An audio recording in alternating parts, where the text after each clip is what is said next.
kapayapaan na is absence of war, no? Walang kaguluhan, walang barilan. Kailangan magkaroon muna tayo ng kapayapaan mula sa ating mga sarili bago natin isipin yung pangkalatan. Kasi kung mismo isipin na natin kagad-agad o agaran, yung sinasabing usaping pagkapayapaan, kung mismo sa sarili natin wala tayong kapayapaan, magiging baliwala ito.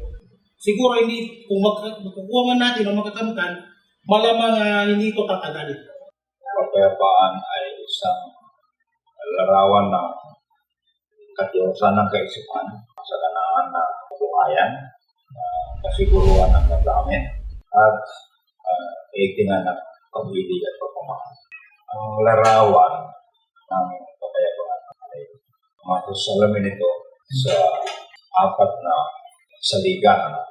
Una, kapayapaan na nagtatangkla sa kalayaan, kapayapaan na nagtatangkla sa katarungan, kapayapaan na nagtatangkla sa kasiguruhan, at kapayapaan na nagtatangkla sa panglaran. Ito yung dapat na sandigan ng kapayapaan na masasabi natin tunay ng kapayapaan. Para po sa akin ang kapayapaan, ito po ang hinahangad ng bawat isa at ang minimithi ng kahit hindi lang po dito sa Mindanao, kundi para po sa buong Pilipinas. Makakamtam lang to kung ang bawat isa ay nagkakaisa sa isang advokasya or sa isang minimithi na nakapayapaan. Ang peace ay nangangahulugan. Ito ang susi para sa ating pagkakaisa. Para ma-unite ang mga tao sa buong mundo. Islam is peace, and Islam is a way of life.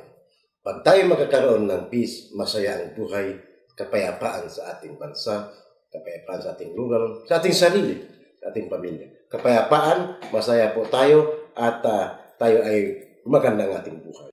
Ang kapayapaan ay, sa Islam ay ina-advocate natin ang kapayapaan o obligasyon ng bawat Muslim na magkaroon ng kapayapaan.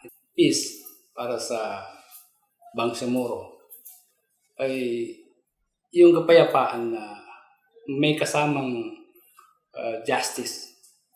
Yung mga may balik yung dapat na nawala sa Bangsamoro. Yung kalagayan ng isang komunidad o isang sambayanan kung saan ang mga tao na nabibilang sa isang sosyedad o society na ito ay sila ay malayang nakakapagpahayag ng kanilang kagustuhan, nagagawa nila ang kanilang pang-araw-araw na gawain ng walang pangamba. Para sa akin, ang kapayapaan ay nagmamanifest doon sa kasiyahan ng mga tao.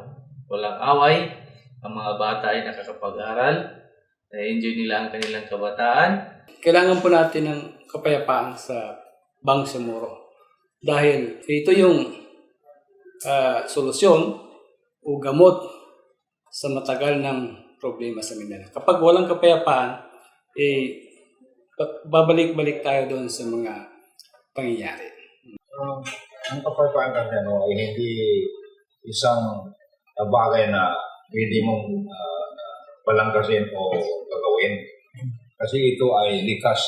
Napaka-importante magkakaroon ng peace. Dahil ang peace ay masaya ang sarili mo, masaya ang pamilya mo, tao mo, at masaya ang lugar mo.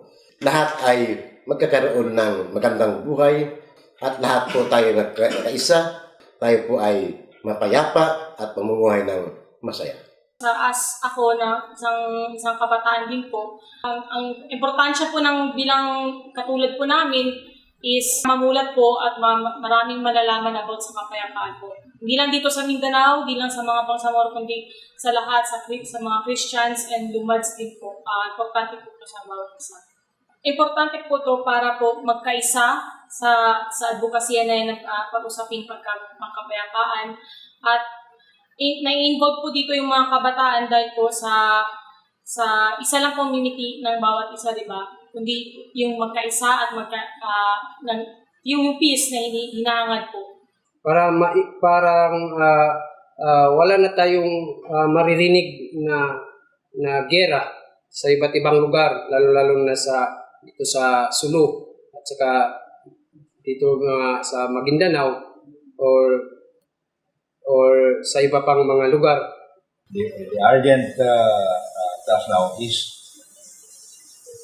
to work towards societal reform or changes. Panawagan natin doon sa gobyerno ng Pilipinas. Doon sa paninindigan na tapusin nila yung solusyon sa problema sa Mindanao.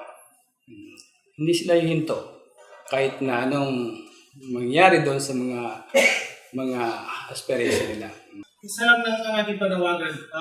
Magpakatotoo tayo kung ano yung napag-usapan, yung especially BBL, CAB-based, yun po sana ang ating ipatupad, hindi po yung binago. Dahil alam naman po natin na meron tayong pinag-usapan at ako'y naniniwala sa kasabihan na it is written, it must be done. Dapat ano yung napag-usapan, yun ang ipatupad. Panawagan natin sa mga partners natin na mga nag-advocate ng peace ay palakasin nila pa yung support nila sa peace upang ito'y makita ng buong bansa ay tayo ay nagkakaisa. Kasi pag walang nagkakaisa, sigurado walang peace. Pero pag ito yung nagkakaisa tayo, may peace. I don't want to make an appeal today. All I want is to urge, as I am urging them to discuss peace within the context of the Bangsamoro, to discuss the BBL within the context of the Bangsamoro, so that this Bangsamoro Basic Law will serve as a key to open the door to look at the broader framework of the problem.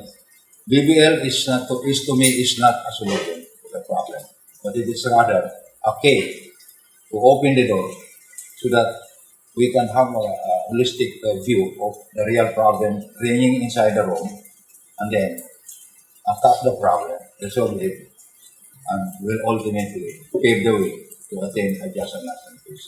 In Mindanao, not only peace for the Bangsamoro, but a peace for other peoples in Mindanao, as well as those peoples in Luzon.